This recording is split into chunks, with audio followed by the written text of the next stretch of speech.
আজকে দেখতে পাবেন আমরা কি খেয়েছি সকালে নাস্তায় আর বাইরে থেকে কি অর্ডার করা হয়েছে। তো সেটা দেখার জন্য অবশ্যই সাথে থাকবেন।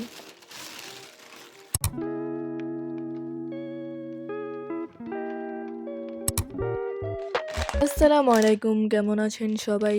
Welcome to Salma Shakila blog. আজকের ব্লগটা সকালে শুরু করলাম। তো আম্মু সকালে নাস্তার জন্য এই ফ্রোজেন পরোটাগুলোকে হালকা প্যানে তেল ছাড়া ভাজি করে নিল। এই পরোটাগুলোর মধ্যে পরিমাণে তেলও কম দেওয়া হয়েছে আর ভাজি করার সময় তেল লাগে না।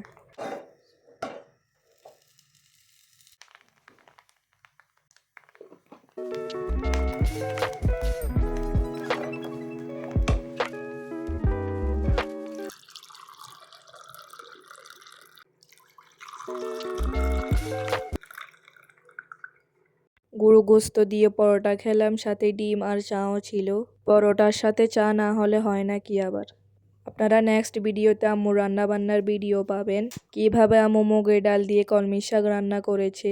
আরও দেখবেন কুয়েতে সাগর মাছ কিভাবে রান্না করেছে। তো সেটা পাওয়ার জন্য অবশ্যই লাইক ফলো শেয়ার দিবেন আর ইউটিউবে সালমা শাকিলা ব্লগ সাবস্ক্রাইব করবেন। তো আমরা বাইরে থেকে বিখ্যাত রেস্টুরেন্ট থেকে এই চিকেন বিরিয়ানি অর্ডার করেছিলাম।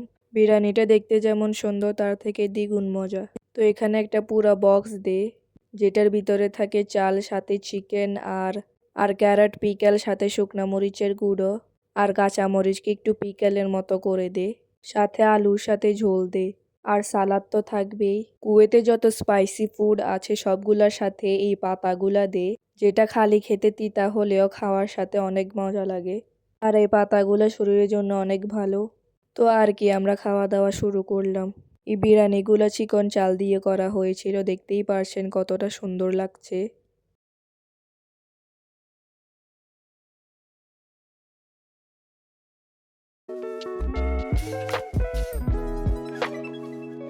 তো বড়াইগুলো নষ্ট হয়ে যাবে, এই জন্য আম্মু এগুলোকে রোদে শুকাতে দিল।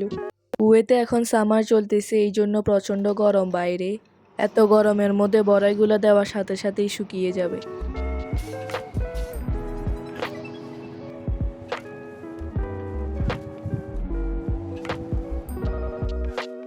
আর রোদে শুকানোর পর দেখেন। আজকের জন্য এই পর্যন্ত। সবাই ভালো থাকবেন, সুস্থ থাকবেন। আল্লাহ হাফেজ।